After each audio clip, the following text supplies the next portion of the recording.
Geetha and மாசி தமிழ் சேனலுக்கு உங்களை அன்புடன் வரவேற்கிறேன். இந்த வீடியோவில் நம்ம என்ன பார்க்க போகிறோம்னா, பச்சை சுண்டைக்காயில் எப்படி துவையல் அரைக்கலான்னு. இது ரொம்ப ரொம்ப ஹெல்த்தியான ஒரு டிஷ்ஷு.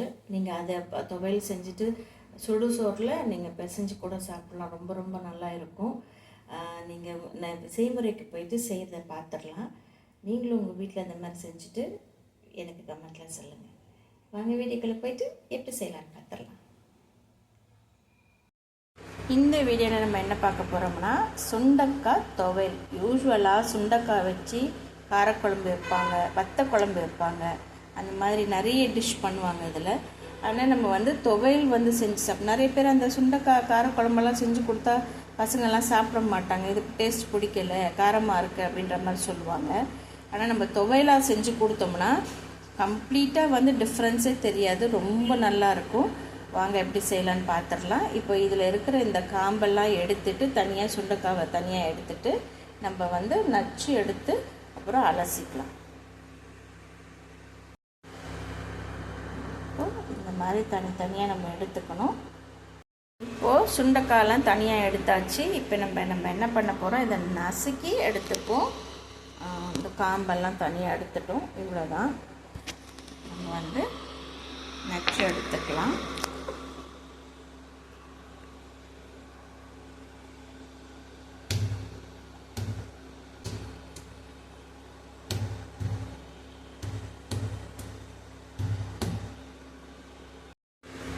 இப்போது நான் நசுக்கிட்டேன் எல்லாத்தையும். இதை எடுத்து நம்ம என்ன பண்ண போகிறோம், கிண்ணத்தில் ஷிஃப்ட் பண்ணி நம்ம அலசிக்கலாம்.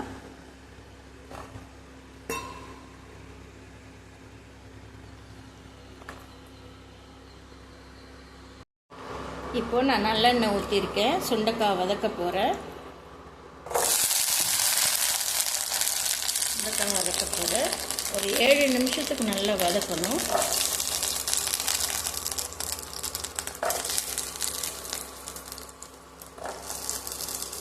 நல்லெண்ணெயில் தான் வதக்கணும், அப்போ தான் நல்லா ருசி கொடுக்கும்.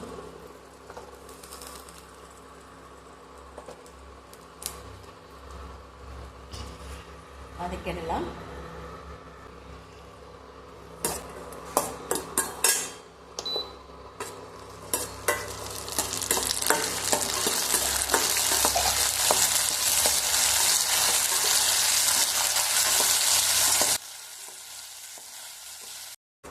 நல்லா வதங்கிடுச்சு. இந்த மாதிரி நல்லா வதங்கின பிறகு நம்ம என்ன பண்ணலாம், இறக்கிக்கலாம். இனி நம்ம கடலைப்பருப்பு உளுத்தம்பருப்புலாம் வறுத்து நம்ம சேர்த்துக்கலாம்.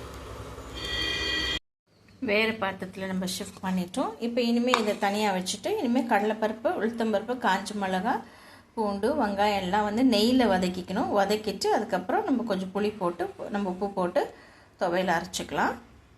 இப்போ இந்த ப்ராசஸ் முடிஞ்சிச்சு. இப்போ அதை செய்யலாம் வாங்க.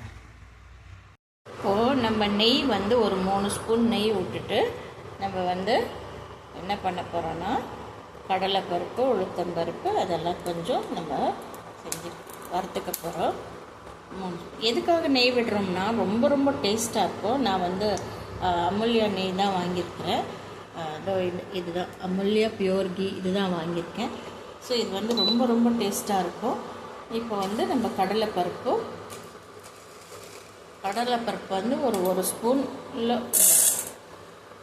அதே மாதிரி உளுத்தம்பருப்பு 1 ஸ்பூன், அப்புறம் காஞ்ச மிளகாய் ஒரு 4 நெய்யில் வறுத்து எடுத்துக்கலாம்.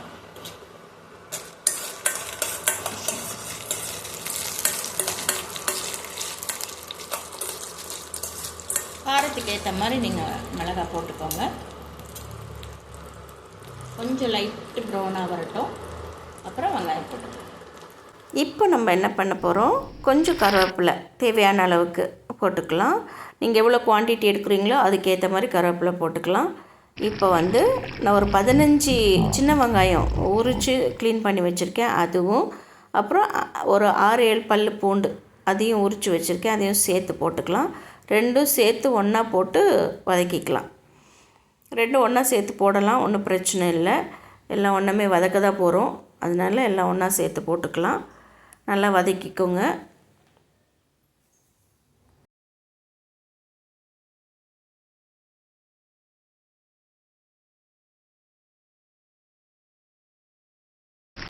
இப்போது துவையல் தேவையான உப்பு போட்டுக்கலாம். கல் உப்பு போடுங்க, கொஞ்சம் நல்லா ருசியாக இருக்கும்.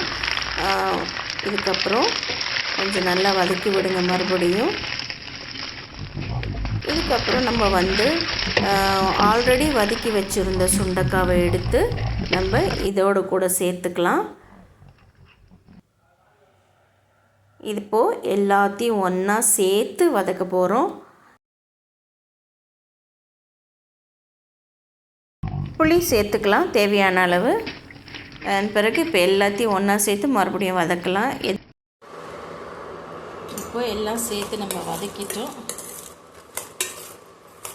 கடலைப்பருப்பு, உளுத்தம்பருப்பு, பூண்டு, வெங்காயம், காஞ்ச மிளகா, அதுக்கப்புறம் கொஞ்சம் புளி, கடைசியாக வந்து சுண்டைக்காவை நம்ம சேர்த்து மொத்தமாக சேர்த்து வதக்கிட்டோம். இப்போ இது கொஞ்சம் நேரம் கழித்து நம்ம என்ன பண்ணலாம், ஆற வச்சு அரைச்சிக்கலாம். உப்பும் சேர்த்துருக்கேன். மிக்ஸி ஜாரில் நம்ம ஷிஃப்ட் பண்ணிட்டோம் எல்லாத்தையும். இப்போ நான் அரைச்சிட்டு உங்களுக்கு காட்டுறேன்.